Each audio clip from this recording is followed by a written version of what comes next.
in different places or with different people. How do we do this? The process of job selection must begin with what we call a job analysis. So the aim of the job analysis is to determine an accurate job title, the purpose of the job, its position within the organization, the principal duties and responsibilities of the post holder, the limits of his or her authority, and the working relationships involved. In short, the job analysis should involve the identification of a job's core characteristics.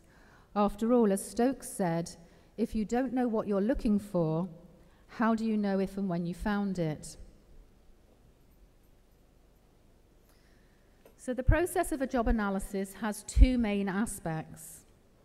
A task-orientated analysis, which aims to identify the duties, responsibilities, and work methods required of a particular job, and what's called a worker-orientated analysis, which focuses on the behavioral characteristics required of the worker for successful performance. How do you conduct a job analysis? There are a variety of methods available to us. For example, you could simply interview people who are already performing a particular job, and you could ask them questions about the tasks and qualities needed to perform the job in question. These methods have been employed by psychologists to identify the skills and behaviors needed to perform a wide variety of jobs. Within the UK, a worker-orientated analysis of the role of a firefighter has resulted in a list of what is commonly referred to as personal qualities and attributes, or PQAs. For example, research has suggested that the qualities that you need in order to be a firefighter are commitment to diversity and integrity, an openness to change, a commitment to excellence, situational awareness, confidence and resilience, commitment to development, the ability to work with others and solve problems, and you also need to be effective in terms of communication. My name is Russell McDonald. I'm from Toronto, Canada. In EMS. As our moderator mentioned, this is a topic that is becoming more and more popular, and is becoming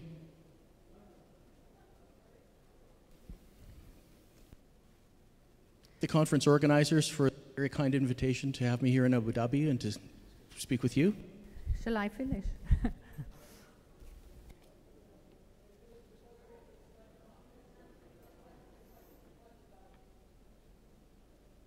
Okay, shall I try and carry on? Okay, so the worker-orientated analysis has identified a number of personal qualities and attributes which I've gone through. The task-orientated analysis in terms of the role of a firefighter has identified 5 essential tasks, and these include hose run, equipment carry, stair climb, casualty evacuation, and wild land fire. So, the process of a job analysis serves to identify a job's core characteristics, which enables the development of what we call a job description and a person specification. So a job description is a description and a definition of the particular role to be filled within the organization, and a person specification is a description of the personal characteristics required to do the job. So in the context of a firefighter, so if you're advertising for somebody to fulfill the role of a firefighter, these are some of the duties that you might be expecting that person to perform. So they would need to be able to respond swiftly and safely to all emergency calls and requests for assistance, to work with all members of the community, being sensitive to the needs of others, particularly having regard to equality and diversity issues, to undertake routine inspections of premises as part of a direct or indirect fire safety legislative requirement. So there's quite a long list. I'm not going to go through them all. But as you'll just see from the slides, a number of duties that have been identified that the role of a firefighter would carry out. And these would all be used to inform your job description, so that anybody who was applying to your organisation to be a firefighter would know exactly what is required of them.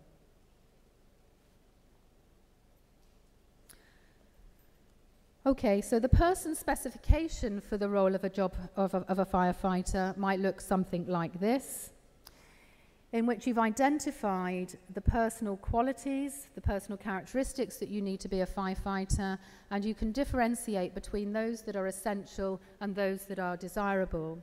So in terms of previous experience, you might require your firefighter to have proven experience of working within the community, proven experience of working within a team. So there are a number of criteria that you might want to stipulate. As you can see from the slide, you also can differentiate between what are essential and desirable criteria, and these might come into play if you have a lot of people applying for a job.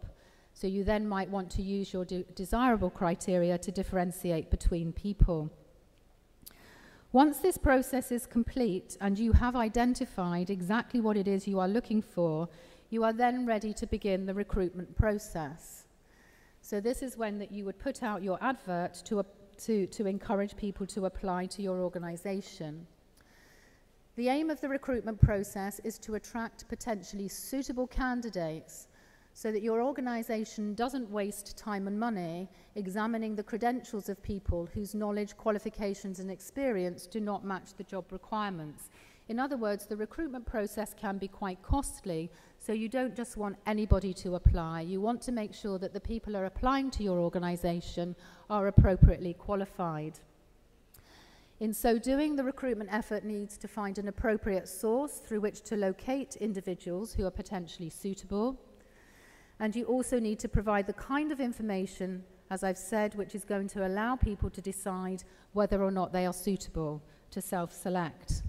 And on the basis of the information that you provide, you then encourage people to send in CVs, covering letters, application forms. You're then in a position to evaluate people to decide who you want to appoint. And we do have a variety of selection methods available.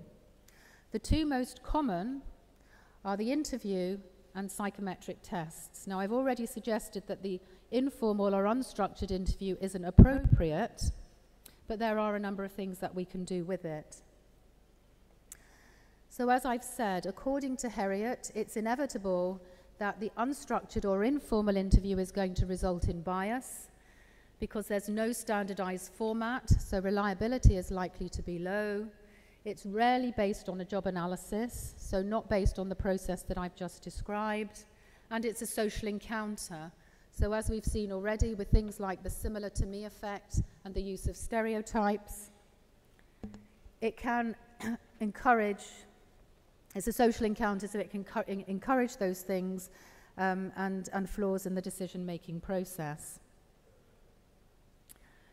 However, there are a number of advantages to interviewing people. It is an opportunity to get precise answers to questions and to iron out inconsistencies. It's good at uncovering more people-orientated social competencies, such as how articulate somebody is or how engaging they are, and it does enable you to pick up on their verbal and non-verbal cues.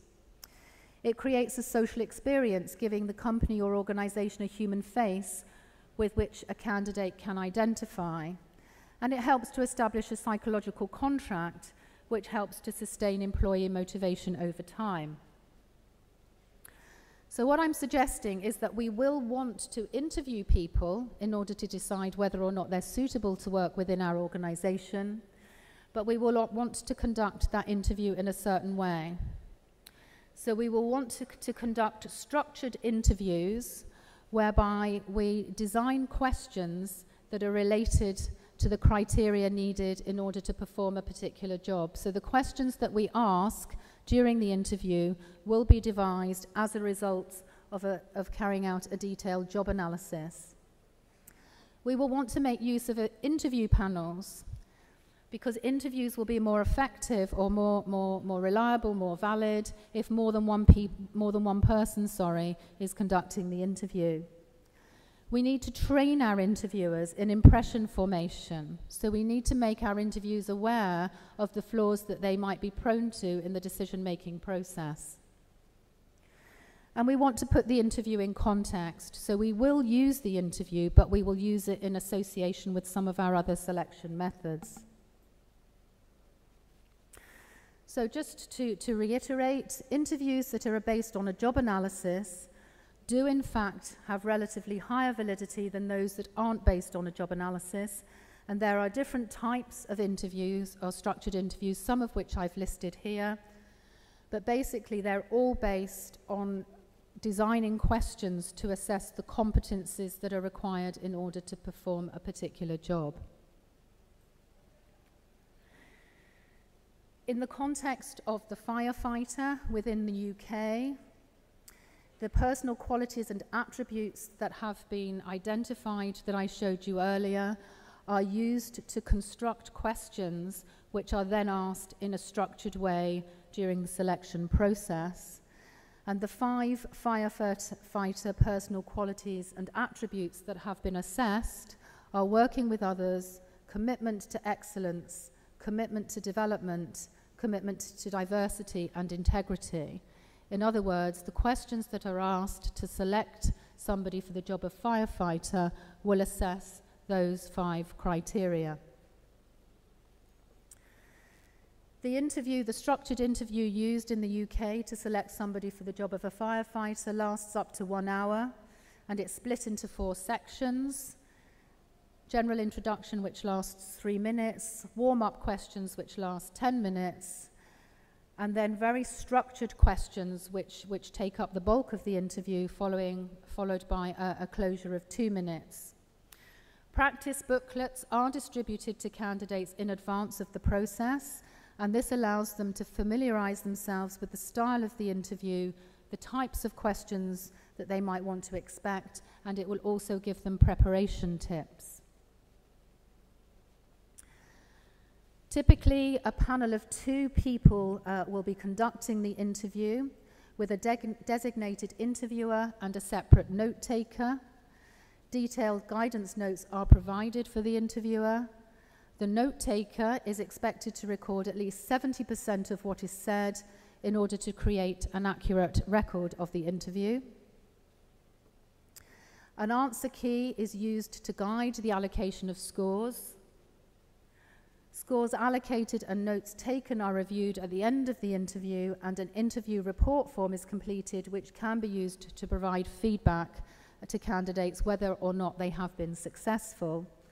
And this form is used in conjunction with the results from ability tests to inform the decision-making process. Psychological tests are also used by occupational psychologists. These have been shown to be amongst our most powerful aids in the crucial problem of selecting, developing, and counselling people at work. They're now used for all types of job selection, from the unskilled factory worker to senior management positions.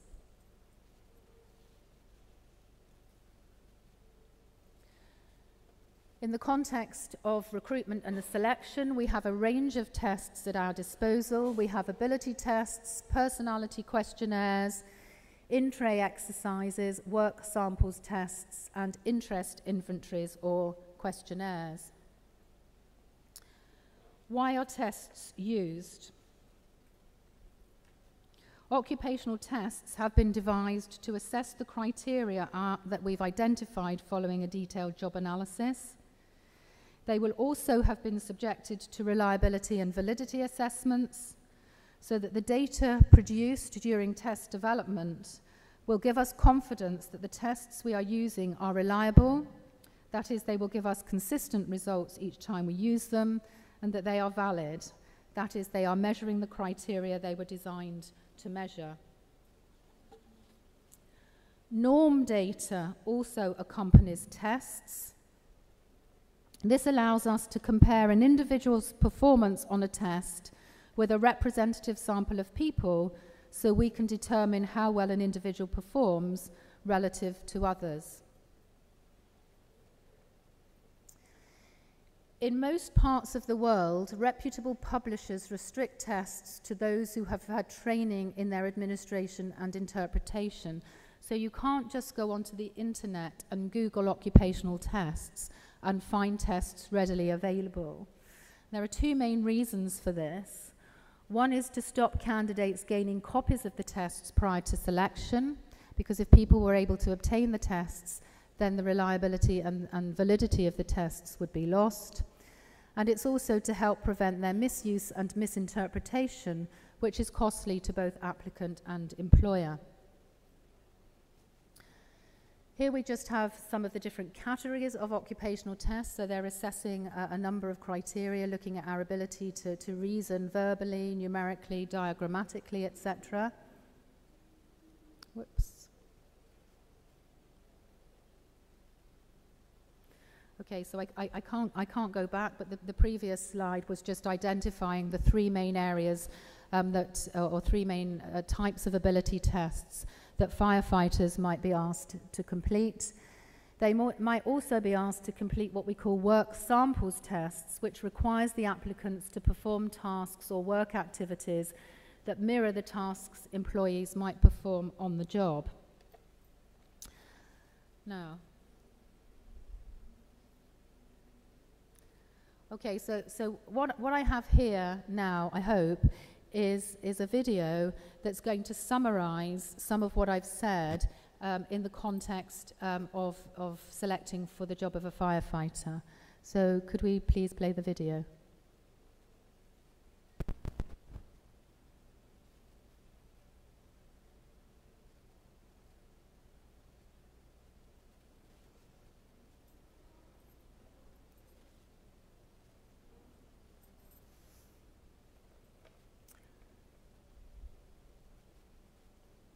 So just bear with us, I think, whilst we try and get some sound.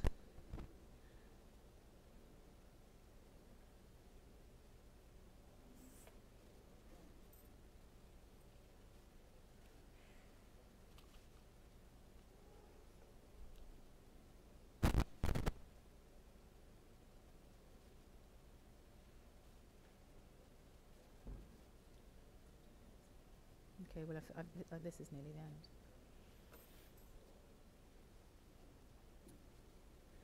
It's a shame if this doesn't work, because it's much more interesting than listening to me, and I think it puts what I've been saying into some sort of context. So fingers crossed this video is going to play.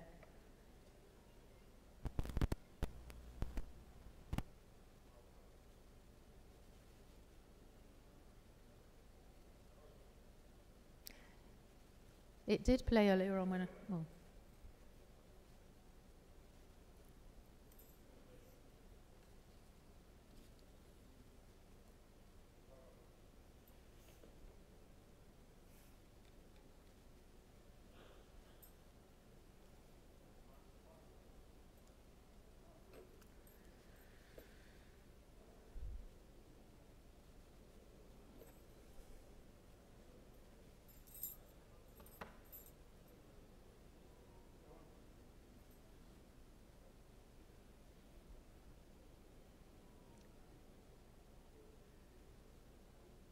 No?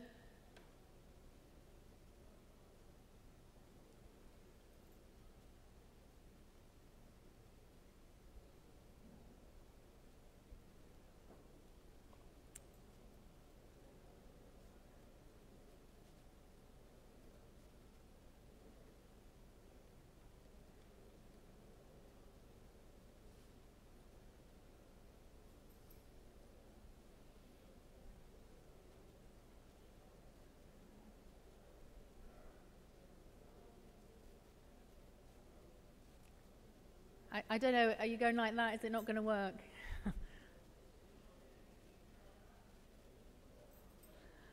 If it doesn't work, I can give you a link and you can look it up yourselves later.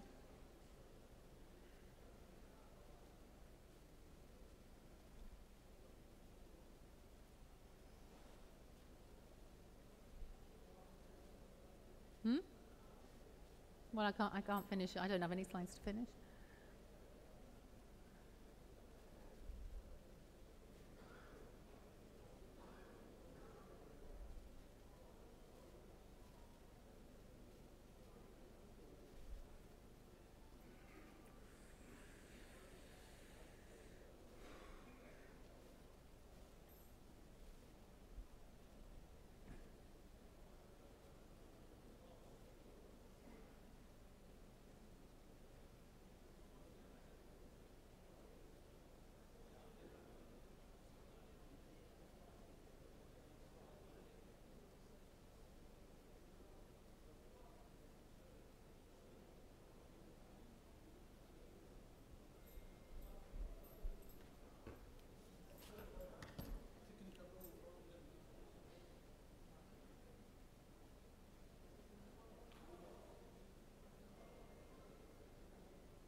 Okay, maybe I could just finish. Maybe I could just finish the slides, and then while I'm finishing the slides, they're going to try and actually link directly to the website.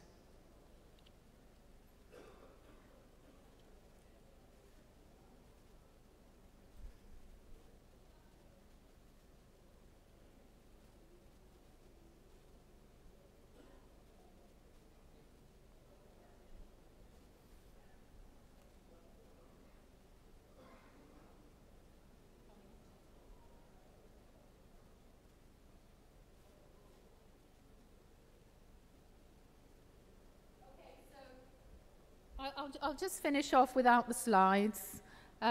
So just the last point, although I can't even do that now because I've given my notes to the guy in the back. The last point, the last couple of slides, we're going to talk about assessment centres. What I wanted you to see in the video is that sometimes the information that we are collecting about interviews in the selection process is collected together in something that we call an assessment centre. So at an assessment centre, we're making multiple judgments about people using the various tools that are available to us. Ultimately, then we have to make a decision, and the decision is based on us having pulled data from all of the tools that we've used to assess or select people. And the final stage of the selection process, the evaluation stage, which is really very important and is a stage that's not often conducted, is when you really need to be looking for the association between the methods that you've used to select people and how somebody goes on to perform in the job itself. So ultimately what you should be trying to do is to see whether people who've performed well in their tests or interview go on subsequently to do well in the organisation. And if there is a strong relationship between those two things, then you can have confidence in the selection methods that you've used. Okay, do we have it? No. No. Okay. So I'm really sorry about that because the video would have been much more interesting than listening to me. But it is available on the internet if you want to Google. It's Hampshire firefighters, and it identifies or takes you through many of the selection methods that I've been talking about. So I'm sorry that didn't work out at the end, but that's it. Thank you.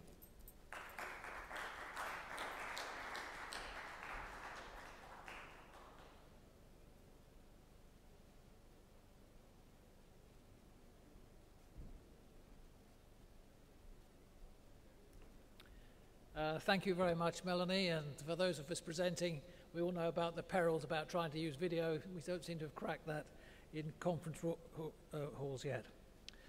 Okay, so our next speaker is Dr. Janaka Jayawikrama from York University. He'll be hoping that his slides are going to run soon, and his talk is entitled The Relationship Between Well-Being and Performance in Emergency Situations. So please welcome Dr. Jayawikrama. Thank you, Jaya. Thank you. So, let's see.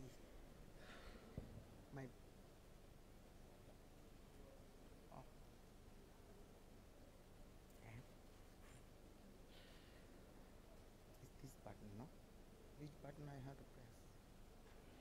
The, ah, I think it has to be up there. okay, sure. Oh, there you go. No, that's Something is coming. that's us. Yep. Hello. Yeah. All right. Good afternoon, everybody. And first of all, thank you very much for inviting me to this conference. And thank you very much to Professor Amar and Dr. Al-Mansouri and all the colleagues at the Abu Dhabi Police. I'm Janaka Jayavikram and I'm from Sri Lanka. So basically I grew up with disasters and a 30-year-old conflict. And also over the last 25 years, I've been working in disasters and conflict situations. First 10 years of my life, I have been a humanitarian worker, working mainly in South Asia. But then the last 15 years, I have been an academic, so I've been conducting research and various different projects in different humanitarian crises in African, Asian, and the Middle Eastern contexts. Can I get the presentation, please?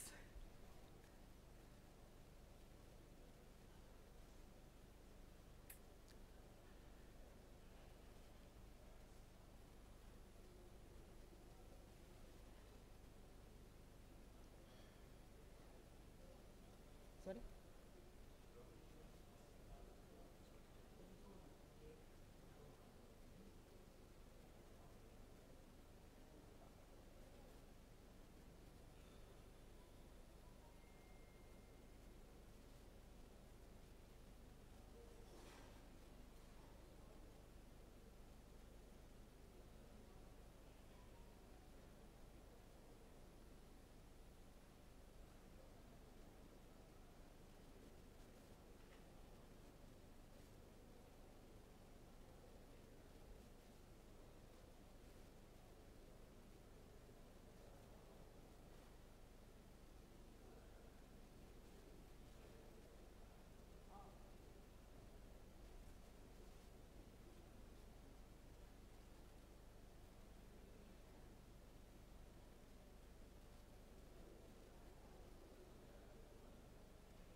Thank you. Okay, so what I'm going to talk to you about is the relationship between staff well-being and performance in emergency organizations. When I say emergency organizations, I'm going to talk to you a variety of emergency organizations, but including the communities and various religious groups.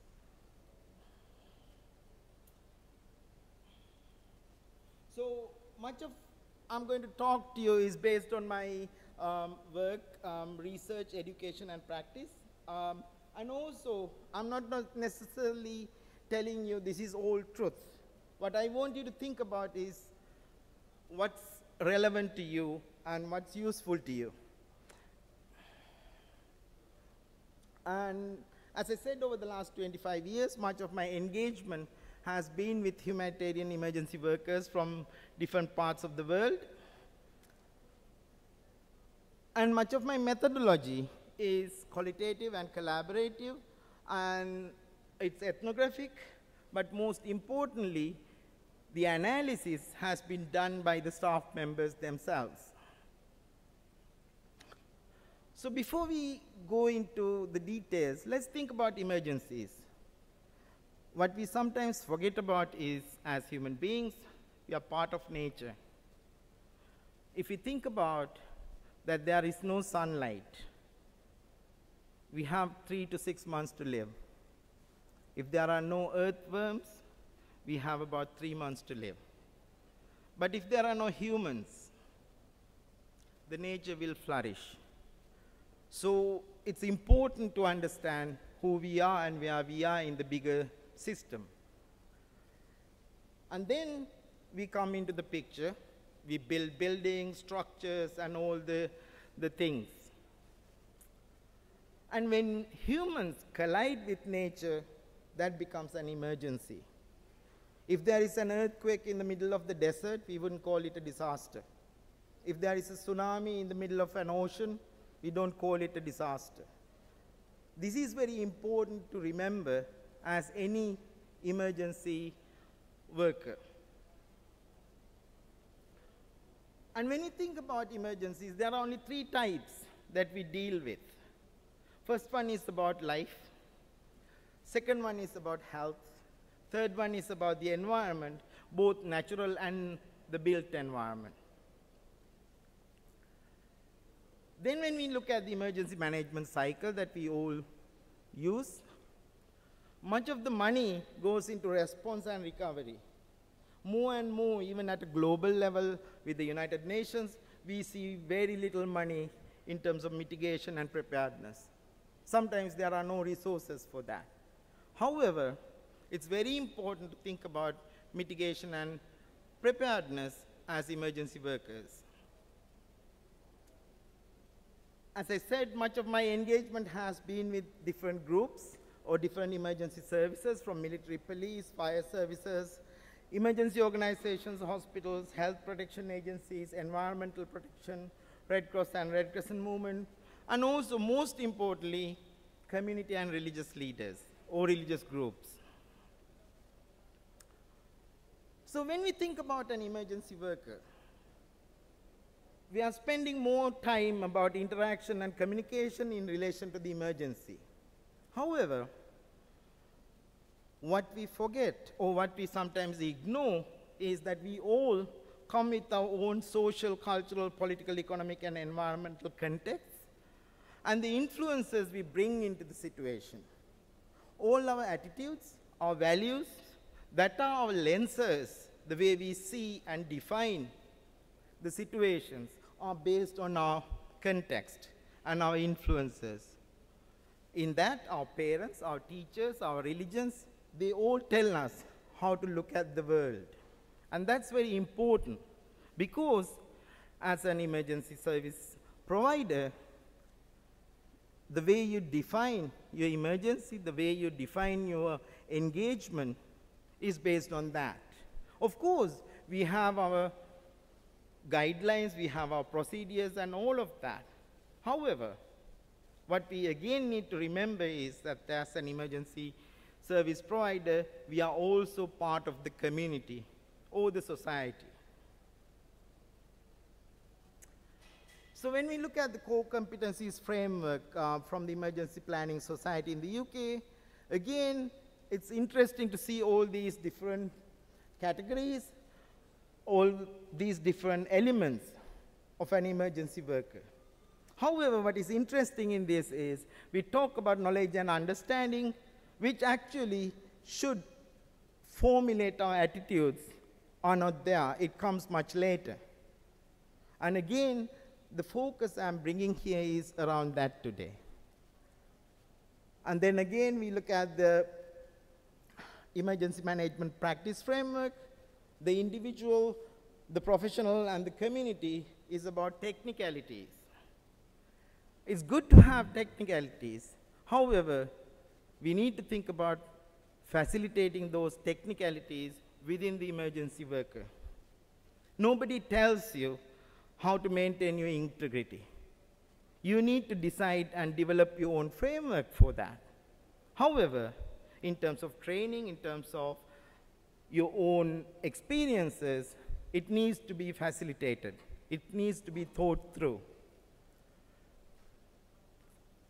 And again, when we think from a mental health and well-being perspective, these are some of the available services we can find. Those services are dealing with trauma, major incidents, disaster resilience, psychological screening, individual resilience, peer support, line management, and so on. But what does that mean to you? In the UK, research shows that emergency service staff and volunteers are more likely to experience a mental health problem than most of us, but they are less likely to seek support. However, in 2019, 53% of staff and volunteers have access services compared to 34% in 2015. Again, the general analysis, intervention, and needs. Much more attention has been paid to the top, but less attention is being paid at the bottom. So the emerging key points in this process is that there is an increasing recognition of the mental health and well-being challenges of emergency services staff members. However, much of the available frameworks are about recovery. There are some services, of course, but we still need much research and education about prevention. How do we ensure the staff member can maintain their own well-being? So I take you to a different element here. Much of our realities of being an individual are based on a framework like this. Our psychological realities, our biological realities, our social world, our social realities, and so on. Again, although you are an individual, but you are still an individual within your community, your society. So again, understanding the emergency worker needs to be thought through within this social, cultural, political, economic, and environmental context. What are the attitudes, what are the values we bring into our jobs?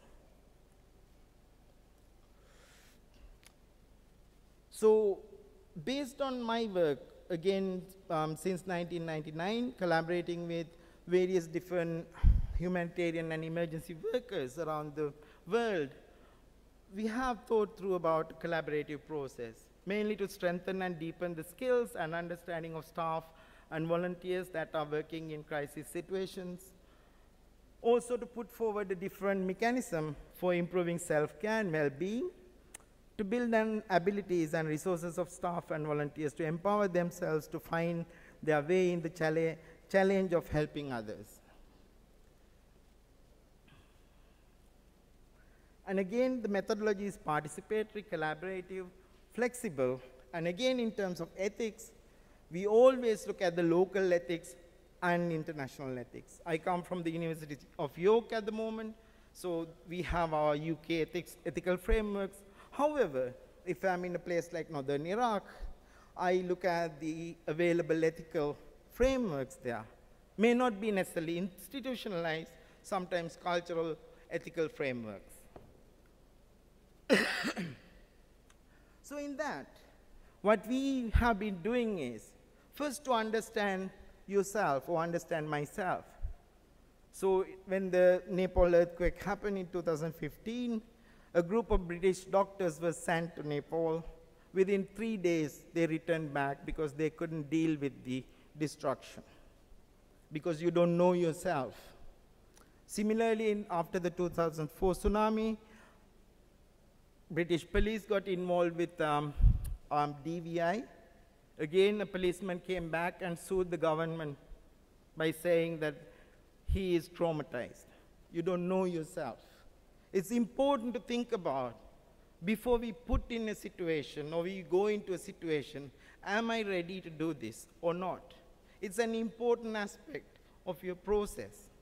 If you are not ready, sometimes it's better not to go into a situation. And then the transitions happening in our lives. There are biological transitions. We all grow old, change our situations, and the organizations change, the policies change, the procedures change. And in that, what our personal attitudes and values tells us how to deal with those things. Or do we need to change our own attitudes and values? And also understanding, again, our boundaries. Are we ready? Can we do this? Sometimes they are organizational decisions. Sometimes they are personal decisions.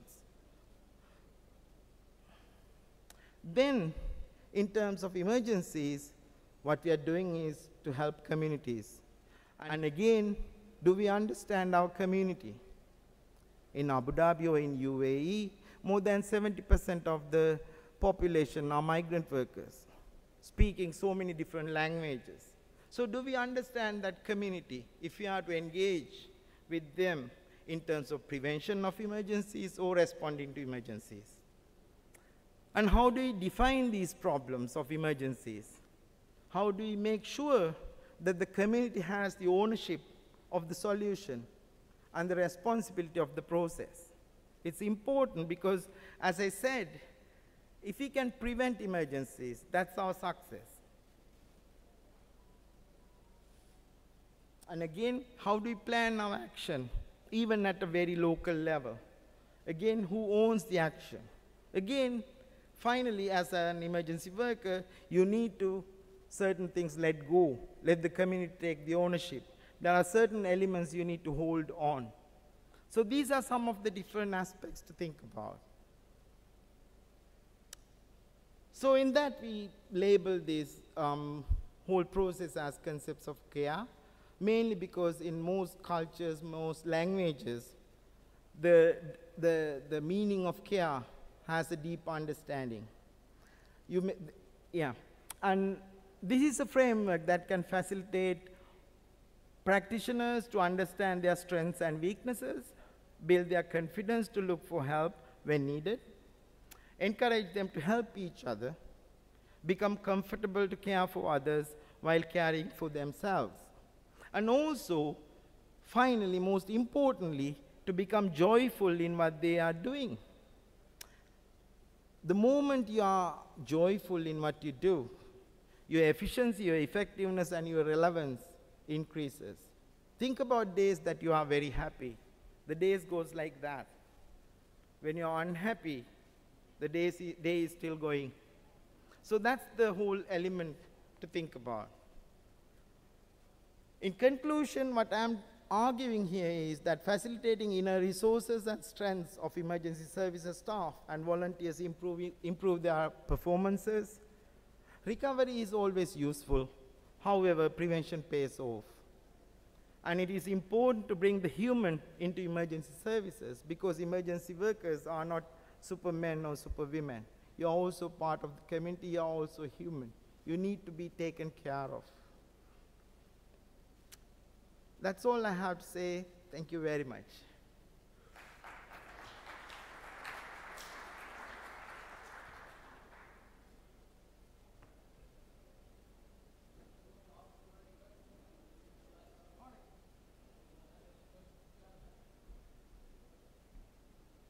If you have any questions, happy to think through.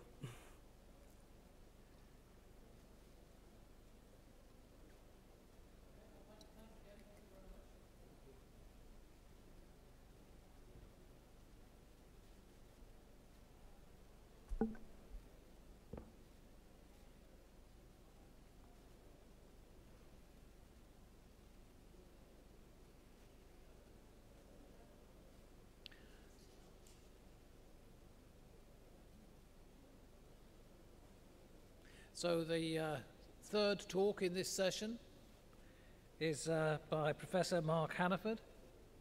Is Mark here? We're a few minutes early. Maybe we give him a couple of minutes to turn up.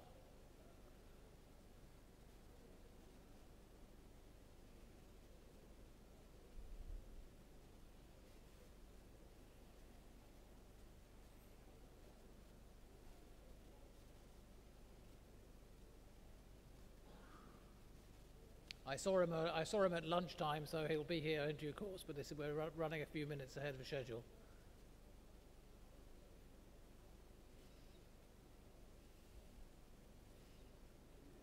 Dr. Hassin's going to give a talk in the break here.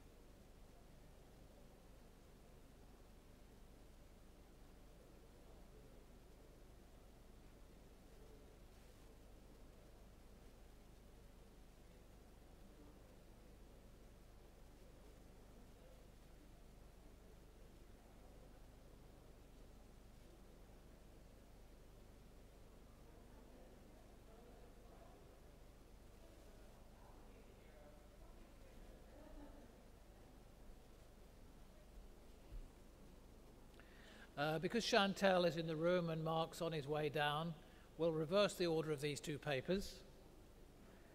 So the next paper is by Chantal Faint, and it's entitled Safety Operating Highways, England's Roads, Lessons Learned from Major Incidents. So thank you, Chantal, for stepping up a few minutes early. Well, Right, they got your presentation down there? they are, but they're going to be having fun. Okay. Do you just go Yes. one thing? Lovely, thank you. Once it's Okay, up there. thank you. Okay. Well, I'm actually quite fortunate coming up early because I didn't want a massive audience, and so it's actually a good thing. There you go, they've got my slide. This is going to be the interesting thing because unfortunately I've got a video, but mine's straight away. So, but hopefully they've got two sources, so if the video doesn't work, then we'll see. If I'm not using the microphone very well, one of you just raise your hand so that I actually know. It's like, thank you. Okay, so my name is Chantal Faint. Firstly, thank you for inviting me. It's an honor and privilege to be here. So my name's Chantal Faint. I'm part of Highways England. I was a traffic officer. I also was manager. I now deal with the national infrastructure, looking at improvements to our road system. So I'll see whether this, that's me, behind the wheel a long time ago. So let's see if this works.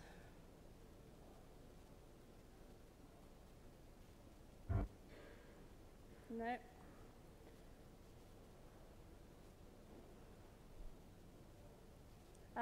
The video is We Are Highways England. At Highways England, we believe in a connected country. We believe that connecting people builds communities, that connecting families with places creates memories, that connecting workers with jobs creates opportunities, and that connecting our network makes these connections happen.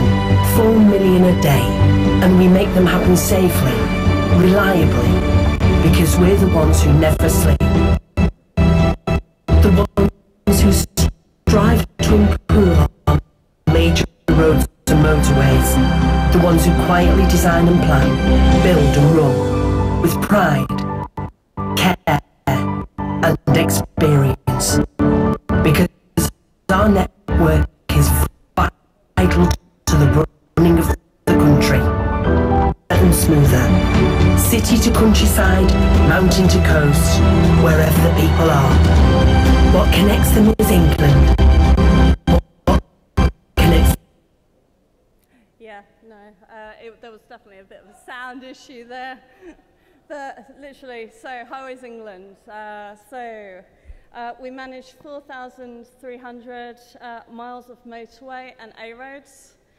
We're responsible for the traffic flow on those roads and the incidents that occur on them, be it accidents, debris, animals, loose animals, we've definitely had them, road spillages, we have to keep that motorway clear. We have to keep traffic moving. Our roads carry 1/3 of all freight of traffic. 98% of our businesses rely on our roads. Our economy is really fed by the traffic moving around. So we, as Highways England, have been set these lovely targets by the British government. They want us to ensure all our lanes are open 98% of the time. That means not closing them. That the average delay per vehicle mile is 9.5 seconds. Instant clearance, that we have to clear any incident within 1 hour. And our customers are very happy. We're a very customer-focused company. We weren't, but we are now. And customers have to be happy because at the end of the day, we are getting paid some of their taxes towards us maintaining these roads, keeping traffic moving. So for our customers, we actually provide as much notice when we're going to close our roads. Some of the biggest customers are Amazon, Royal Mail. So the more notice they have of when we're going to actually close their roads, then they can actually coordinate when they're going to do their big loads and transport around the country. So we do actually do lots of collaboration.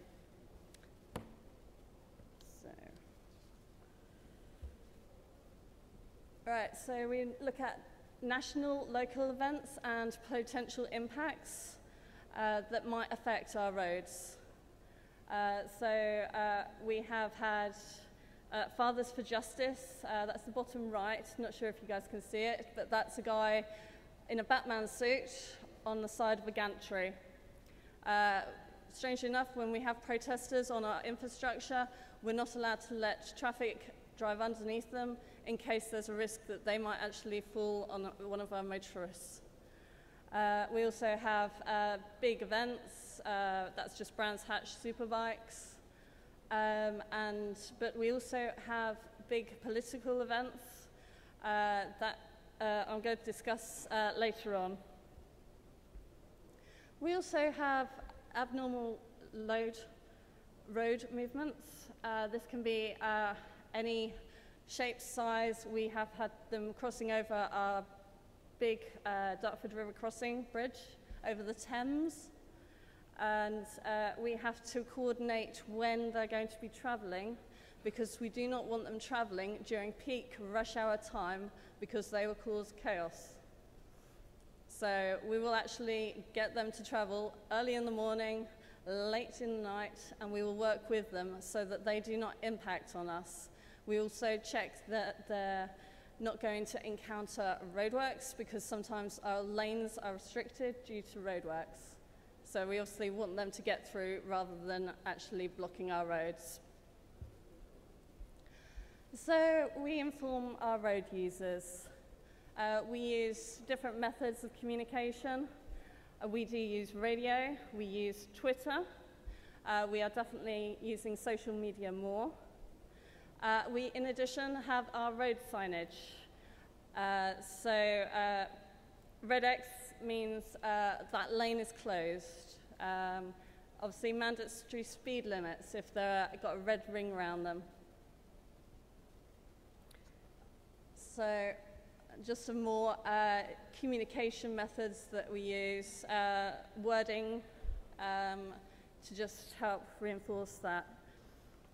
We've also now gone to pictograms to actually explain more about our incidents because many people, we would just put up incident on the road signs and they're like, well, we don't see an incident, there's nothing actually happening. There is something happening, there's an accident ahead. There's actually snow ahead, there's roadworks. So pictograms is a way of communicating with our customers, especially as we've got lots of foreigners who travel and use our road network. So by using pictures, they can understand it straight away without having to try and decipher one of our lovely words which we might use. So, location markers. Not sure whether you have this here. We actually find this extremely important, especially for incident management.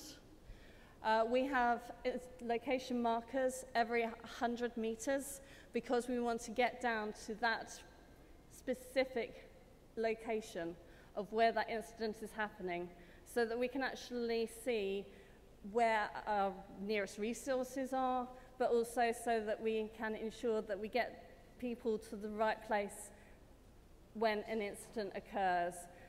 Many times the police will get a phone call from a member of the public, 999. They actually don't know where they are.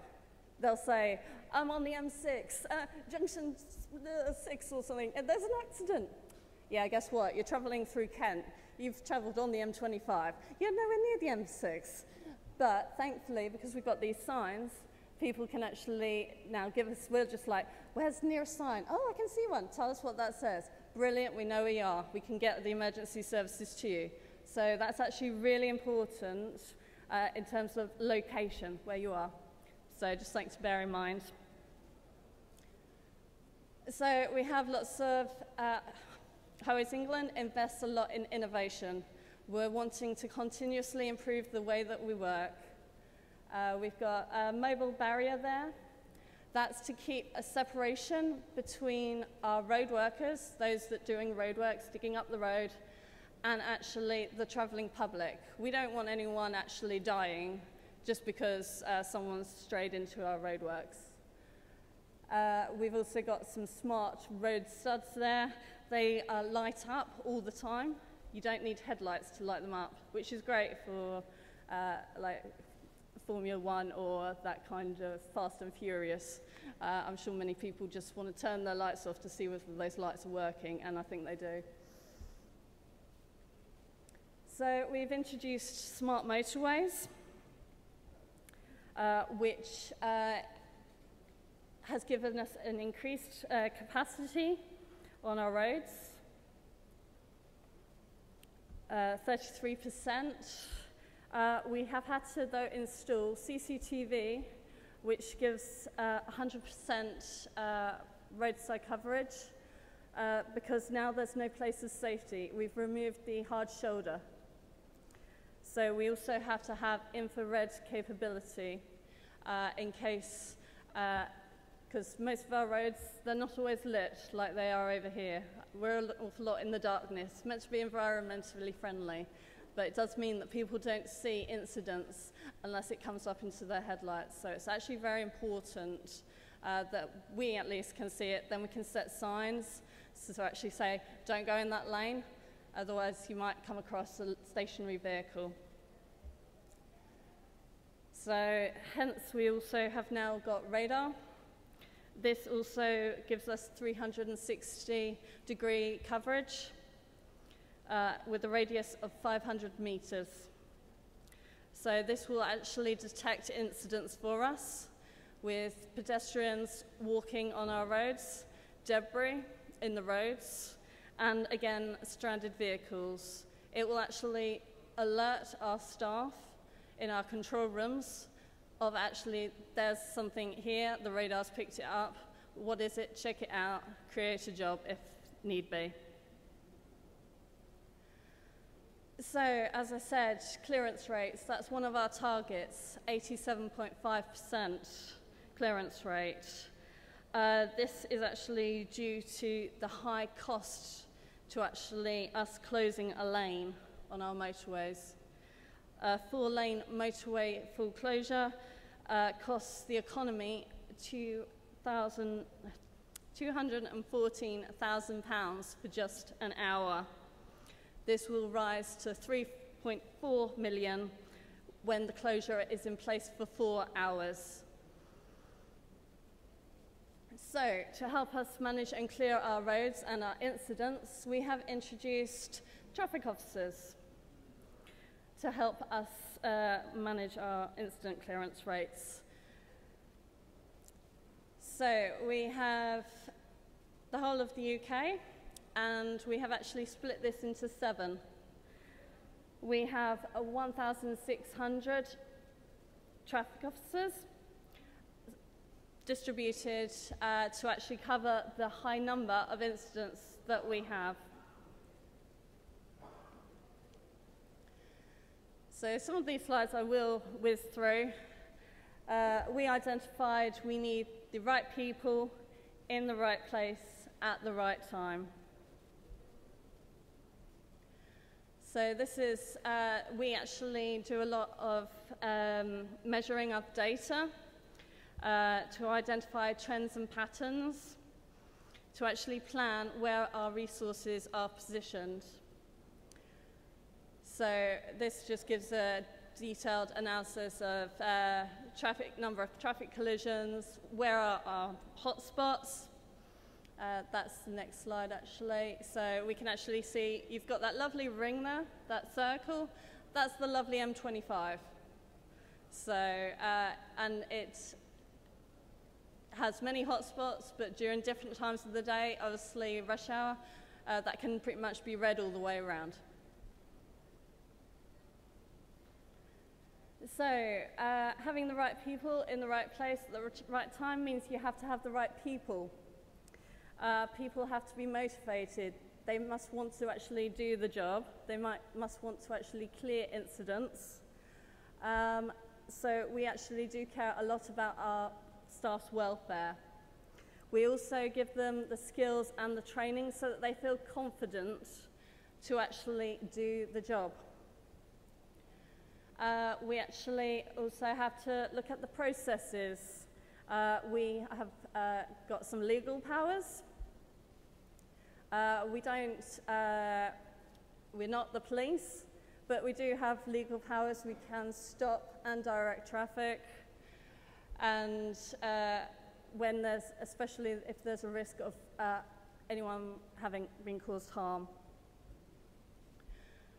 So we then also focus on equipment. We make sure our staff, our traffic officers, have the right equipment. We give them load cells, which actually help with snow when they can actually clear a vehicle towing. So they will attach a tow rope and they'll try and clear a vehicle out of the road. We've given them load cells so that they actually know that they're not exceeding the vehicle weight restraints. We also give them, obviously, cones, and I've got actually another slide full of all the kit that they get. So we actually have also given them 10 overarching rules. We have a responsibility to look after our employees, but our employees also have a responsibility to look after themselves. That's under the Health and Safety at Work Act 1974. So we've given our staff 10 rules to just abide by, and to be fair, they're just to keep them safe.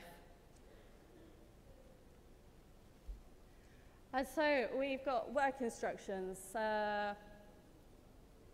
Really, they're just to give our traffic officers know all of these procedures. We've simplified them as much as you can so that they can actually fully understand and easily implement our procedures and work around them because no incident is ever the same. So safety and welfare is right at the top. That's first and foremost what we want them, safety, because they must keep themselves safe. We then look at preventative measures to actually stop incidents occurring. And we also then start going into initial response in terms of how they're actually get to the incident, how they're actually going to approach it, scene management, how they're going to actually deal with the incident, and then recovery to normal. So that's getting our recovery trucks, our specialists in. So I'm just going to whiz through these because anyone can get any of the slides. So visual training aids, to make it even simpler for our traffic officers, we actually provide visual training aids because when you're out there and you need a quick get it out your pocket to actually see instructions like that, guess what? That's how many cones you need to put out. That's what you should be doing. It's actually a lot easier when they're faced with something, a stressful situation, they've got an accident, and it's like, right, what am I meant to do? Right, what am I meant to do? Right, safety first. Make the scene safe. Make yourself safe. Put your kit out.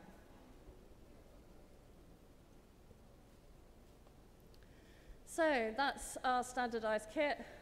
I love the traffic officers who laid on the ground for this photo.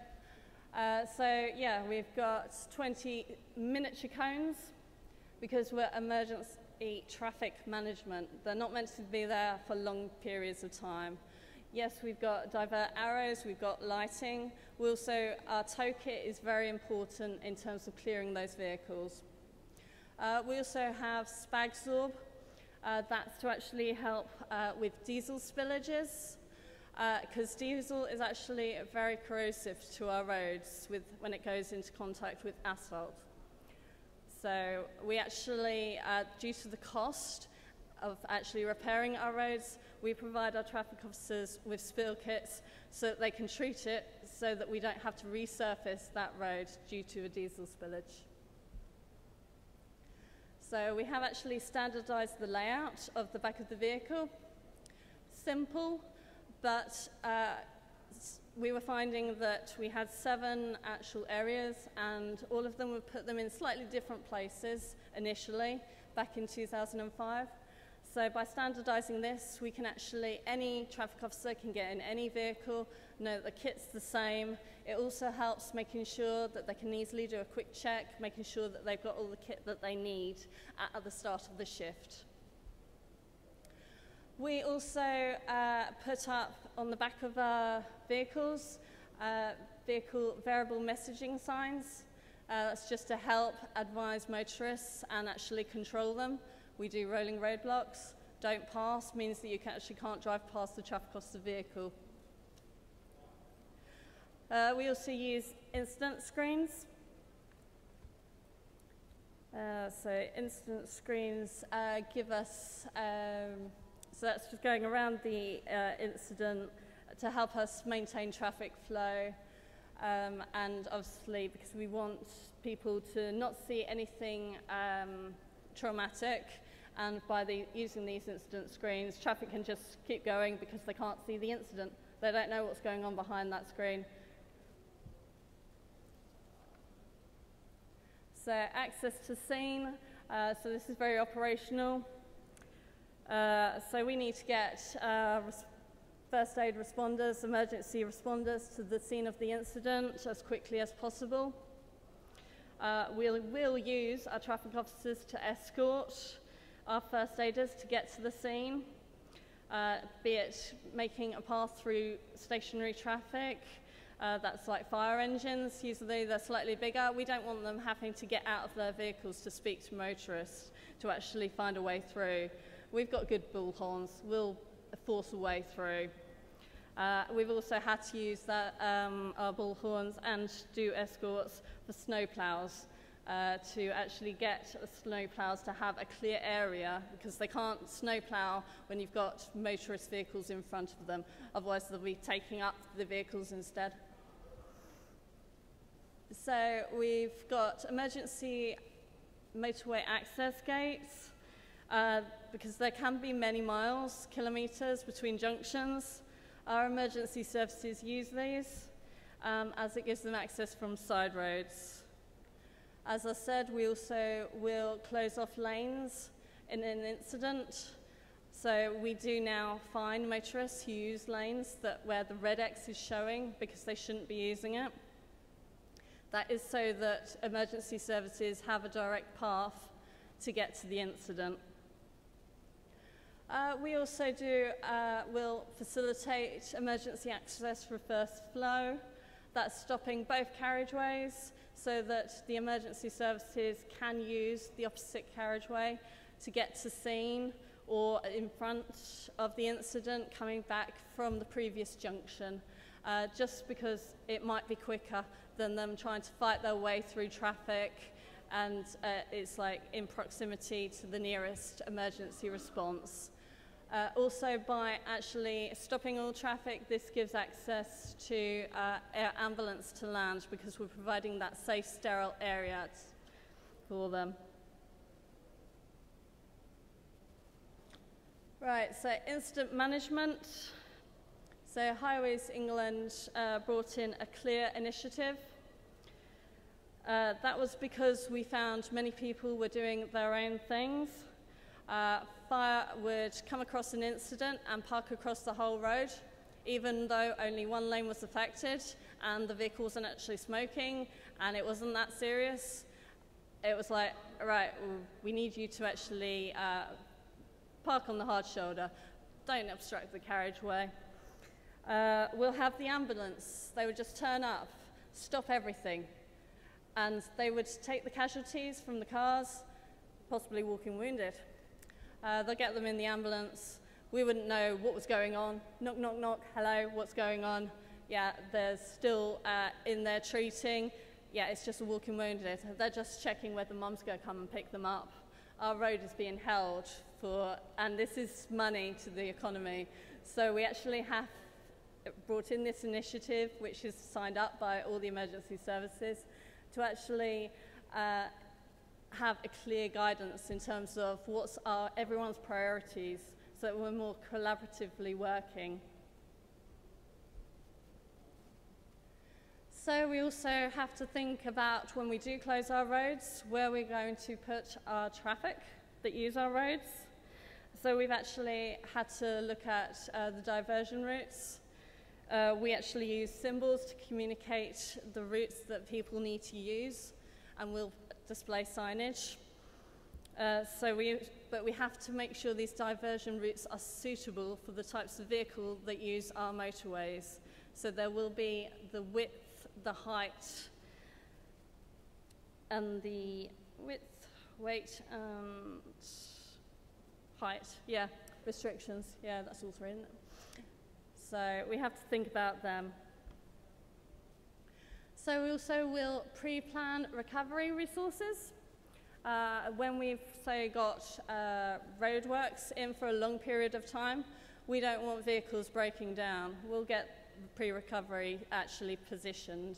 If we know that we're going to have snow or bad weather, heavy rain, and we know certain areas where there's a high likelihood due to our trends and patterns with our data, we will pre-position recovery vehicles.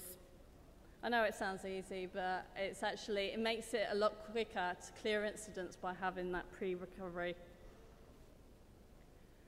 So we also use our specialists to help us clear our roads. We have to think about animal transportation. In terms of animals, transportation breaks down.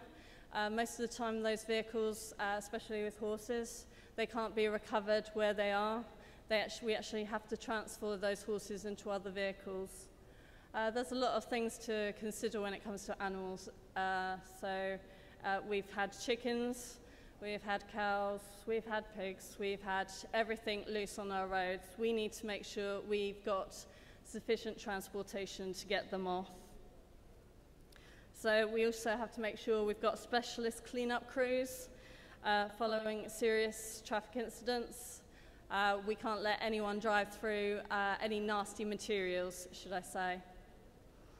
And obviously our gritters and our ploughs, and for any big spillages, we use the experts. So this is a 3D laser scanner. This is what we have provided to British Police. It helps map out road traffic collisions. So it's actually cut down the amount of hours the police need to close our roads. That's actually, the fun on the far right is actually a 3D image which they can spin around. They can actually get an awful lot of measurements without actually having to be on the ground. So this is the M20 Kent Operations Stack. This is potentially Brexit. This is potentially what our roads will look like on the M20 and on the M2 and all the way into Dover. We had a very brief possibility this would happen. This occurred in July 2015. I was a manager back then on the road, and we actually had motorists and stuck in amongst all these heavy goods vehicles. We were very concerned about their welfare. It went from 4 hours all congested and snailed up very rapidly to 12 hours. We had to make sure that they had supplies, water, food, and then we started delivering portaloos. We tried our hardest to actually abstract vehicles, but some vehicles, the drivers were adamant, no, I want to go on holiday, I want to get to my ferry, I'm sitting and I'm staying in this queue. So we had to work with them. But obviously you had to think about the vulnerable. We had definitely pregnant ladies stuck in that traffic and disabled. And so we had to look at all the resources that we could do and what was actually the welfare that we could provide. So that was a big job. So we've also had an M2 sinkhole. We started getting sinkholes, and this one was 15 foot on the M2. This is where the ground underneath obviously has corroded. We had to use the fire brigade's camera to help provide details to our experts in terms of how bad this hole was underneath our motorway, whether that road was actually safe for traffic to drive over. We had closed each side so that traffic didn't drive over it because we didn't really want cars to go over and then plummet. And it's like we had to use an awful lot of pea shingle, so little stones, to actually fill that hole. So we have had bridge strikes. We've had quite a few bridge strikes. It's like we're constantly learning how many times our bridges can be hit. This is the M49 bridge strike. It was hit by a lorry-mounted crane, which left our roadworks. So the crane operator was instructed, brilliant, you've done your job, you're free to go. Great. He left. He still had that up. Bang, straight into the bridge. So it was found that the jib, the crane driver, didn't have any audible warnings fitted to his crane unit. So he actually was unaware that it was up. So from lessons learned, we actually now ensure and we actually check that all lorry-mounted cranes that operate on our roadwork sites have to be fitted with audible alarms. We also make sure that before they leave, there's a visible check around, just to ensure equipment is stowed away. So it's not the best picture, unfortunately. This is the M20 bridge strike. It was actually hit again by another crane, only this time the bridge came down. It was very fortunate, that's a lovely crane, very fortunate there was a motorcyclist that was literally inches from being underneath that bridge. He got off very lightly with just, he had a very near miss. That lorry driver, he was absolutely fine as well. Fortunately, his cab had gone the other side. However, it did land on his vehicle, as you can see. So weather. So I've got a bit of information about weather because, well, England, we've got lots of it, and we like to talk about our weather. It's true. Okay, so we have had multiple vehicle road traffic collisions in fog, where emergency services have also been involved in the carnage.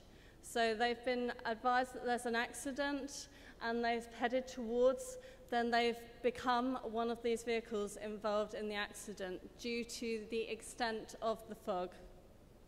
And other vehicles have continued to flow into the back of them.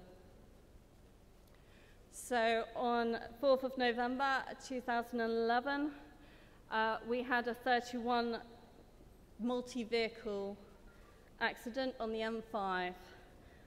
7 people were killed and 51 injured, with a massive fireball which ensued. On 5th of September 2013, 60 people were injured when we had 130 vehicles involved in RTCs on the A249 Shippey Bridge. That's right by my house. So fortunately no one was killed, but it was a very chaotic scene. So Highways England's responsibility, obviously we don't want anyone harmed on our roads. We must warn of bad weather conditions. Even though sometimes you can see bad weather, we actually have to give them prior notice, especially if they're about to go into fog. If there is actually some bad weather that they need to be aware of, fog patches develop. So we do monitor our weather conditions. We do use our traffic officers. They've got eyes, they're driving about. They can let us know when we've got bad weather conditions. We've got CCTV that will be reading the roads. We also have technology. So we have got roadside fog detectors and also weather station data, which we are feeding into our control centres. We also actually read our roads. So we actually are doing traffic counts, looking at the speed of traffic in real time. So if traffic slows down, we can actually, and it's like in the middle of the night, it's like, well, what's going on? Is there an incident around there? We can get our CCTV on there and actually have a look.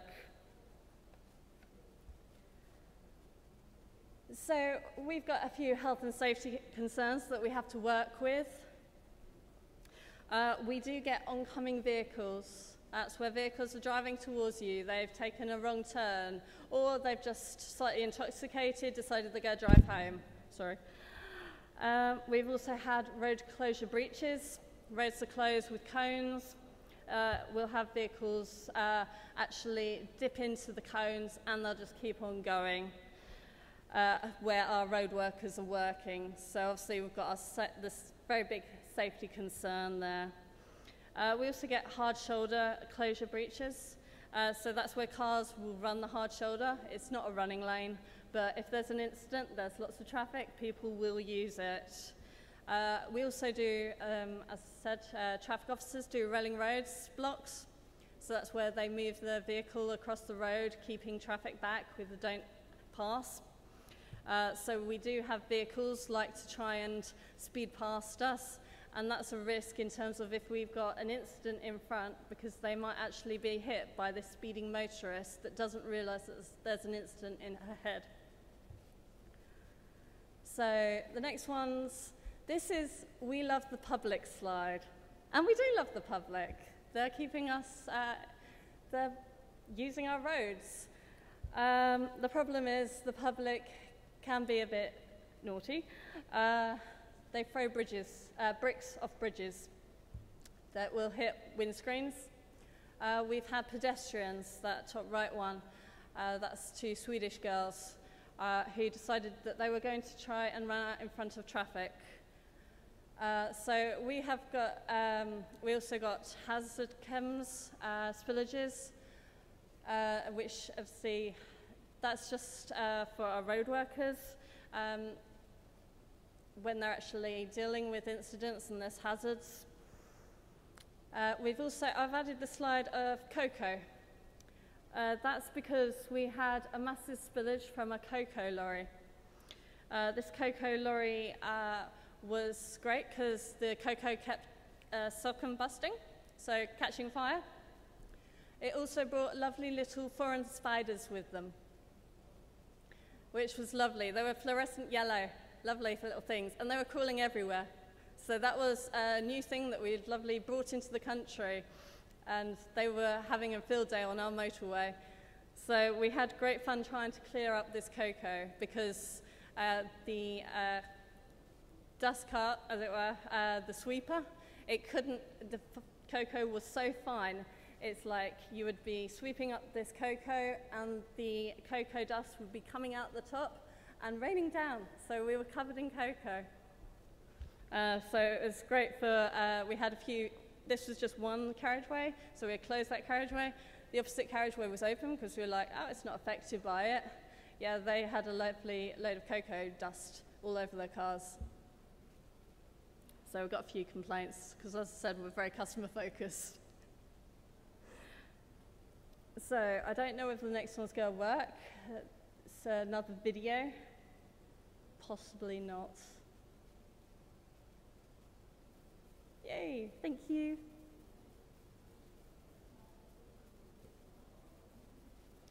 So that's recovery on the hard shoulder. And that's one of our vehicles coming out. So we actually will review and learn lessons because we don't want our traffic officers getting hurt. So our traffic officer, he was unaware that he came that close. Thankfully, a member of the public did actually send in this footage. So we actually have to be aware of those risks. So electricity. We've had a few near misses with electricity in recent years. So we've got the M3 there in the middle. That was overhead cables struck by a mobile tower light. When those cables are hit, they sometimes come down, and they have actually fallen onto our roads. We've had the M23 and the M62 having overhead cables coming down onto the roads. So obviously we can't let motorists drive over them. It's like, it's not safe. They're not possibly dead, you know, they're possibly live. So we actually have to stop traffic from driving over them. The problem and the reasons why we keep having this problem, which is what we have actually found from lessons learned, is that they're working in the dark, they're doing hedge trimming, they're getting mobile cranes up, and they're not aware that there's actually these power cables ahead or above. So we've actually now provide permanent signage where there is actually electricity cables above and around, so that road workers and anyone else is aware of potential hazards above.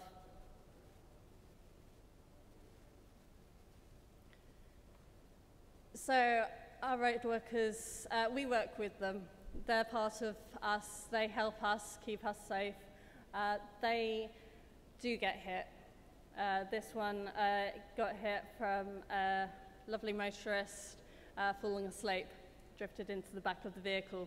Thankfully, that is a vehicle that's got a crash cushion, so it actually protects and takes some of that force. The driver in the cab of the unit was fine, but obviously, because the crash cushion did its job, but we still get this occurring, so we are still looking at ways in which we can prevent our road workers from getting hit and getting struck. So lastly, we do safety initiatives. The best way to actually stop incidents from happening. So we get lots of people running out of fuel on our motorways. They won't refuel their vehicle. They'll not have enough in their fuel tanks. Oh, I can get to the next junction, it's fine. I'll just keep going, keep going. Yeah, they've run out. They're stuck in the carriageway. They've become an incident. So we'll actually put up notices, check your fuel level. We also have told our motorists that it's good to keep 2 chevrons apart. We've actually painted on the roads, actually warning like markers to actually say, keep this far apart, because some people, they have a tendency to just be a bit too close. So if vehicles brake, they're going to go into the back of them. We don't want that. We don't want incidents occurring. We actually want to minimize the amount of incidents we've got. So hence, we will actually put up any initiative which we think will actually benefit our road users so that they don't get involved in incidents and create incidents on our roads. So, thank you.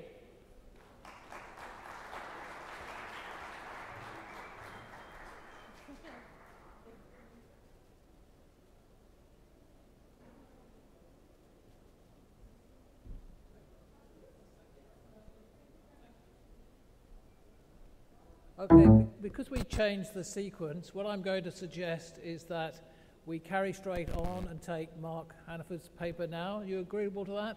And then we'll have finished the afternoon session, so you'll be free to go or go to another session. Is that okay? I'll take that as a yes and ask Professor Mark Hannaford to come up and thank him for dealing with this. And thanks again for...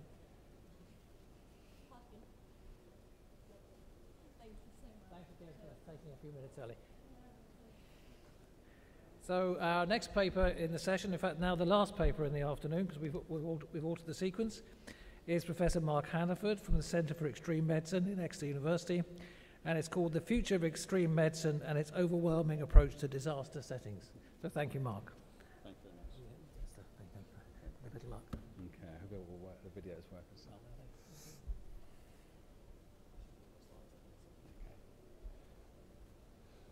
Well, good afternoon, everybody. As I've been introduced, my name is Mark Hannaford from World Extreme Medicine and the University of Exeter. And whilst I'm waiting for the slides to come up, going to talk about extreme medicine, which I'm pretty sure none of you have heard of yet. And it's an amalgam of different medical disciplines that we brought together under one house. So I think this quote, which we see his name around here a lot, sums up sort of our approach to medicine, that actually, whilst adventure can hurt you and actually in some respects should hurt you, it's a monotony that actually will end up sort of killing you.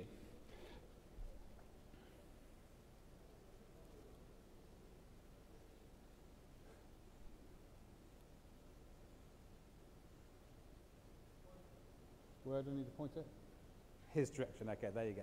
So I thought it was appropriate, given the nature and sphere of our operations. Extreme medicine tends to operate at the extremes, to be here in the UAE, but to be showing you the northern lights of northern Norway in the Arctic Circle. It's a pleasure to be here, and I'd like to thank the organisers for the invitation to present to you. So as I said, what we found, my background is non-clinical. My background is UK Special Forces and, UK Special Forces and leading expeditions. So I've had a almost 30-year career of leading expeditions, and I've led them on every single continent and in climatic extremes. When I was leading a lot of expeditions, I insisted that all of my ventures had a qualified doctor on them to provide adequate medical support. Obviously, for the doctors, that's an interesting concept because doctors are used to having equipment, they're used to having other people to help them, they're used to having people to share ideas with and bounce problems off. In our environment, often you're working completely solo with very little resource and a long way from help. We tended to attract doctors from these different areas, from disaster and humanitarian area, from the military and tactical area, from the space and aviation, and from our area, which is the expedition and extreme. What we found, though, was that they were very much siloed and people didn't share information across those silos. So, there was lots of stuff going on in the military areas, and that's obviously a great genesis for new medicine. Similarly, there was lots of stuff going on in the disaster, humanitarian, and the other spaces. But it wasn't being shared, and we wanted to build a community and a platform where the very best of those medical advances were shared across those different areas, and also a community where opportunities were shared and knowledge was built up. Space medicine and aviation medicine forms part of our remit, and congratulations are in order for the recently returned astronaut who came down into Central Asia last week. And that stands out. Interesting enough, a member of our faculty was the medical officer that supported that landing, was there for the Soyuz. In fact, we were texting each other at the time and saying, I've just got to pop off the Soyuz's landing. I'm not sure whether anybody else has friends that say that sort of message. Spacecraft is coming, I just need to pop off for 10 minutes. But his views, and he has a lot to say in terms of the astronaut selection and the medical astronaut selection for NASA. He invited me to join him at the Johnson Space Center a year ago, and I have to apologize for the next video because I suddenly realized as I was spending the day with him that I needed to film some of this because what he was saying was there were gold nuggets of information. So The next video is not professionally produced. It's done on my iPhone. Hopefully it'll play, but it's really interesting what NASA are looking for in terms of their astronauts. And I think this exemplifies what is useful in this extreme remote medicine and for disaster response settings, for working in extremes and for difficult situations outside of a hospital setting where there's lots of support. So hopefully Mike will come across clear. The 80s and early 90s. It needs some video, some sound, please. What would you say are the most have obvious some sound differences? on the video? Well, those differences are driven by the mission profile. So when you compare with, say, the 80s and early 90s, with, say, the 80s and early 90s, the face of the astronaut corps has changed radically. What would you say are the most obvious differences? Well, those differences are driven by the mission profile. So when you compare and contrast a 1 to 2 week shuttle mission, just like a sprint, to a station mission like a marathon that might, standard tour duty is 6 months, you need a very different mindset. You're really talking about somebody who can pace themselves. It's about endurance and resilience and just day-to-day discipline. And so that again is why we look for those outdoor expeditionary behaviors. That's what serves you well during a long flight. I hate to say it, but almost anyone can handle a short 1 or 2 week shuttle flight, or space flight, I'll put it that way. And so the avenues for people to enter the Space Corps, one imagines traditionally, originally they were primarily military, but that's changed quite considerably now, has it? We're about half and half, I think. Okay. Is there, from a civilian pool, is there a particular bias towards any sector of that civilian pool? We, engineering and science, in particular from the science aspect, people with field science history is really good for us. People with a history of working out in rigorous conditions that can still do science, meaningful science, because that's kind of what we do in the station. And then, of course, engineering, because we're also designing new systems and maintaining them as we go. And medicine? Medicine, certainly. A huge focus of the research we do in low Earth orbit is medical, human medicine. Yeah. So out of the last 12 people we selected, 2 were physicians. Right. Perfect.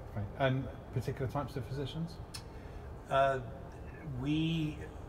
We would love to have aerospace medicine trained physicians as much as possible, and typically those are dual boarded in another specialty, emergency medicine or aerospace. This last go around, we actually have a former Navy SEAL who was training in emergency medicine, and a family practice battalion surgeon. So I hope the shaky hand and the iPhone quality didn't sort of distract from the message there. And I think, NASA are a great organisation. They send people into space, and that by itself is really quite remarkable. But the lessons that they've learned in order to get to a place where their astronauts go into space and return safely are really useful for you guys when you're working in conditions which might not be your norm, or whether you're responding to a disaster emergency or a humanitarian emergency or a terrorist attack. The Lancet, the UK medical publication, is beginning to recognise the fact that actually this sits outside of what might be referred to as normal medicine, and sits in an area that actually is really quite important in terms of how we react as medics to disasters in far-off places, or places outside of your hospital when you don't have any equipment with you, or when resources are slow to arrive. So, and as I said, my background is expeditions, and having set up expeditions for 30 years, we've employed and used a lot of doctors in remote areas. And I think this is probably as far from the UAE as you could possibly get in terms of temperature and environment. And as I've mentioned before the slides actually came up, so I've just kind of jumped ahead slightly, we attract medics from a vast variety of different areas. And it was actually breaking down those silos and sharing best practice and knowledge. Because we have to remember that wherever humankind goes, whether that's into space, whether it's into humanitarian setting, whether it's anywhere, medicine must also follow behind. Through our partnerships both on our courses and our academic program, we're privileged to be able to work with actually a vast variety of different partners, but also a vast number of different partners, including NASA, as I've mentioned, but also the New York Fire Brigade, Survivor and Amazon TV, and the BBC itself. You might recognize this medical specialist, Bear Grylls, on the right-hand side. This was a deployment that my team came back from a couple of weeks ago for the World's Toughest Adventure Race, the UK Challenge, which again the UAE presented a team in. If you'll notice, actually the helicopter they're treating him is actually stationary because the casualty's feet are out the door, so for those of you that are alert enough. And Tim Nutbeam, the editor of the ABC of Pre-Hospital Medicine, calls it the interesting bit of medicine.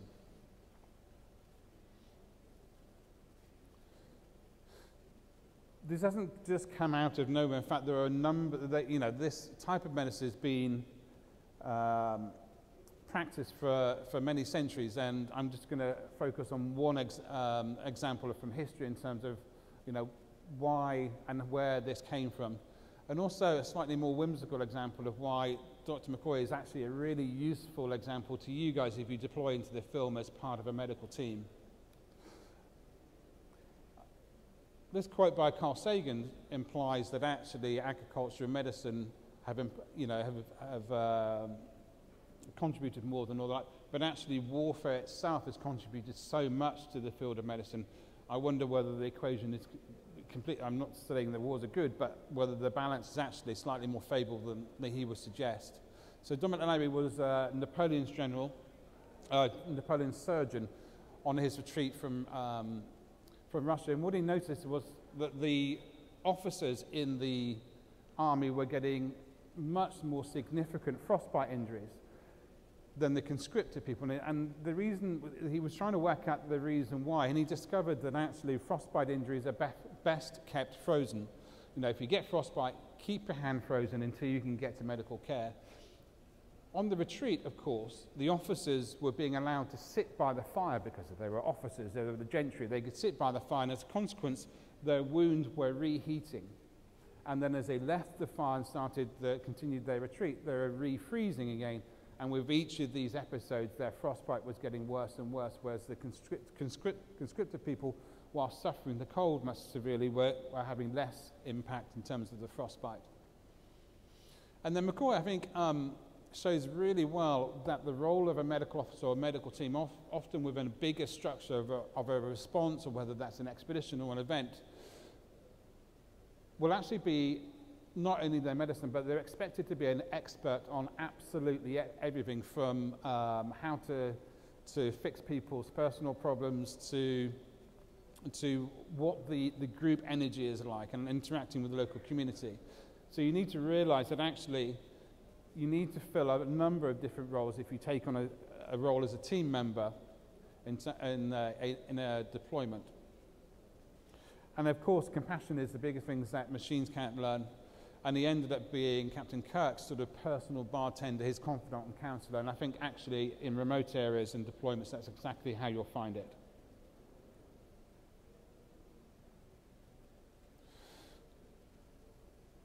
And the human factors, that human element of your deployments and working together as a team, but also how you react to your deployment and taking on the mental stresses of deployment, are summed up here by Rowan Amundsen, the famous Norwegian explorer who got to the South Pole first, that 3/4 of any expedition is actually mental attitude, human factors, and how you approach and work as a team. The other 25% is your kit, your training, your experience, your fitness, but actually overwhelmingly it's your mental attitude. Working in remote areas by definition becomes a lot less controlled, so as a result things happen that you can never plan for or expect, and your mental resilience and your training allow you to respond appropriately to that when it does occur. This is in Antarctica. This is the runway at Union Glacier, and all of a sudden stuff happens that shouldn't happen, but does happen, and you have to respond to the fact that that bulldozer's fallen down a crevasse. Nobody was hurt in the making of this film. They were recovered obviously quite promptly, and then the tractor itself was left to overwinter and recovered the next summer. Really, and plans are great, but in terms of the environment that we work in, you have to accept the fact that actually, when stuff happens, that plan A soon becomes plan B, which soon becomes plan C. So one of the maxims that we use on ourselves, and Alexander Surov is a really well-known Russian marshal, is to train hard and fight easy. So the harder you train, the more you prepare, the easier it is to respond to these changing situations. We offer quite a lot of courses, and what I'm going to introduce you to is Owen Walker, who is my trauma lead, who will be speaking to you tomorrow as well, just to run through some of the courses and the master's program that we run at Exeter. So Owen, I'd like to invite you to the stage. Thanks, Mark. As Mark said, I work as his trauma lead within the UK, and the real principle of what we want to do is, as Mark said, is really give medics and the wider audience a real first-hand experience of these extreme environments. So what we want to do is put people into these extreme environments for short periods of time so they can experience exactly how inclement, how difficult these environments can be. So as we can see right there, we run the mountain medicine course that goes up to the base of Everest, base camp in Everest. We then fly people out to the jungle, so Costa Rica, down the Rio Pecuari, which is one of the grade 4 and grade 5 rapids in Costa Rica. We also take people out to the desert, so just across the desert here into Oman. We base ourselves about 3 hours away from Muscat and take people out to the desert. We then also go to Norway, to the Arctic Circle in Norway, to explore what it's like to live in a snow hole, to survive in -20 temperatures. Then we bring people out to the south of the UK to the RNLI, so the Royal National Lifeboat Association, to work on powerboats and in the water to appreciate fast water access and fast water rescue. And then we also bring people out to Africa, so to Namibia for conservation medicine. Now the real theme here, as Mark said, really is about not only survival but thriving in these types of extreme environments. And it's a real mental shift. So it's really instilling that mental resilience within yourself and colleagues to survive in these kind of extreme environments. And it's very much what you guys have to do when you're working outdoors on the road by the patient's side here in Abu Dhabi and in the Emirates. Okay, so we also run the Masters in Extreme Medicine. So this is at the University of Exeter, and it's 1 year full-time or 3 years part-time. Now this is a really exciting Masters program, and I'm quite biased because I'm involved in it, but actually there's nothing quite like it on the market. Now, having said that, what we do is collaborate with people like NASA NEMO, universities throughout North America and in the UK, so it's a collaboration with Exeter University, UTMB in the States, and the European Space Agency. There is nothing quite like it on the market. And it really does put people into these extreme environments, but it's backed up by empirical research. And our mandate is to increase the amount of empirical research within the expedition environment, because we know it's an empirical, data-light environment. Good. Let's have a look. Am I stealing your thunder? Thanks, Owen. Along with the courses and the academic program at Exeter University, we also run a yearly conference called the World Extreme Medicine Conference. And we're extremely privileged to have this welcome message that was delivered from space this year.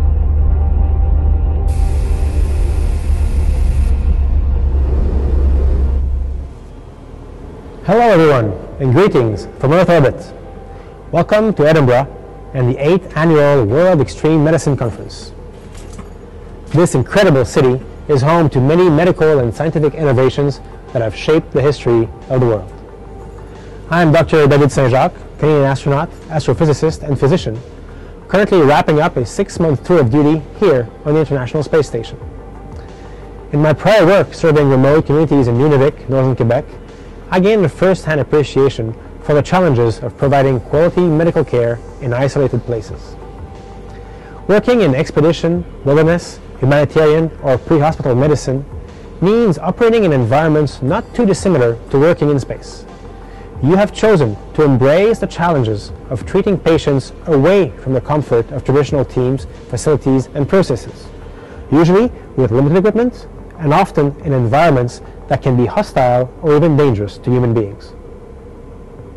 The theme of this year's Extreme Medicine is Thriving in Adversity.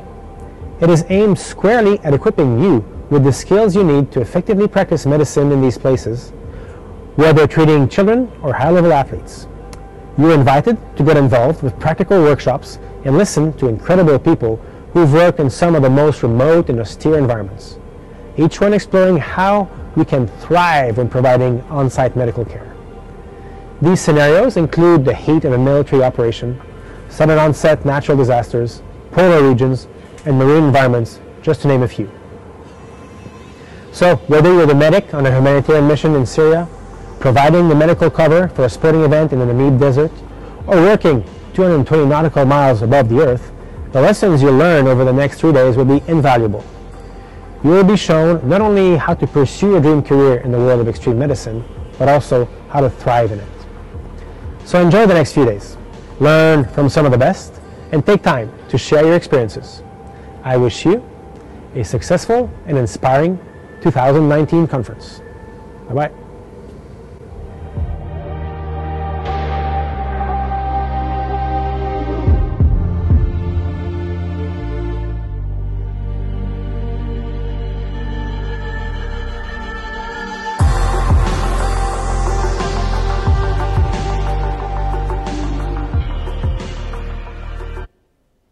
I think what's important from what we're talking about now is that, to our mind, what this does for you as medics and clinicians is actually return you to your system, having learned a great deal about innovation, about being able to adapt to changing situations and to work in areas where resources might not be delivered on time or when they're scarce. So we think it actually strengthens you as a clinician, as a medic. It also allows you, if this is the type of medicine that attracts you, the ability to balance working within a system with working out of a system and then returning you to the system better prepared. The theme for next year's conference is Inspiration Beyond the Ordinary. So it very much continues on that theme of sort of working, taking medicine outside of hospitals, taking it away from vehicles and moving it into a space where virtually everything is challenged. And I think I'm coming towards the end of my presentation, but we as humans, we as a society are expanding what we do, and we're reaching out across the globe, but we're also reaching out across the stars now, and we're going to see significant changes as the mission to Mars starts taking shape in reality, because certainly the political will behind that is there, so that will happen, and it will have ramifications on the type of medicine that we do here on Earth as well. So we invite you to come and join us if this is the type of thing that attracts you. We certainly believe that it's valuable even within mainstream medicine in terms of the things I've intimated, in terms of endurance, in terms of adaptability, in terms of problem solving, team working. And there are my contact details should you feel that you would like to reach out. But thank you very much for your attention and for the opportunity to present to you, and enjoy the rest of your afternoon. Thank you.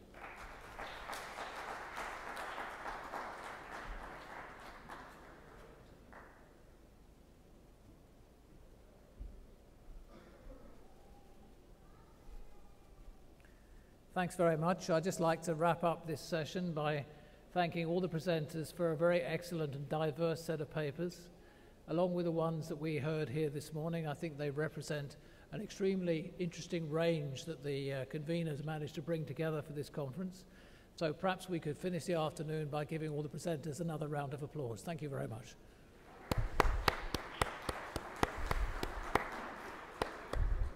And because we shifted one presentation, that means that that's all the events today. Of course, there's a full day's program tomorrow, and I think coffee is available now. So thank you very much again for attending.